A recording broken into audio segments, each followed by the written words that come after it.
El Filibusterismo, Kabanata 15, Ginoong Pasta.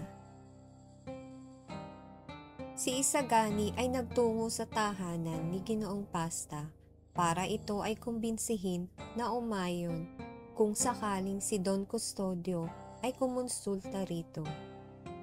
Nabigo naman si Isagani sapagkat napagpasyahan na ng Ginoo na hindi siya makikialam sa nasabing panukala.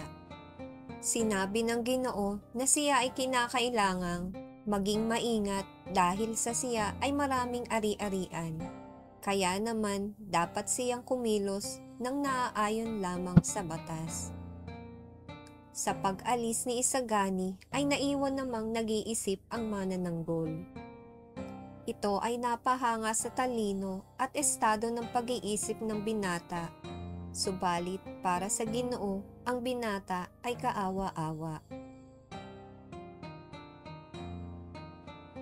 Talasalitaan, nagtungo, nagpunta, tahanan, bahay, kumbinsihin, hikayatin, kumonsulta, dumulog, sumangguni, panukala, plano, ideya, mungkahi, manananggol, abogado, estado, kalalagayan.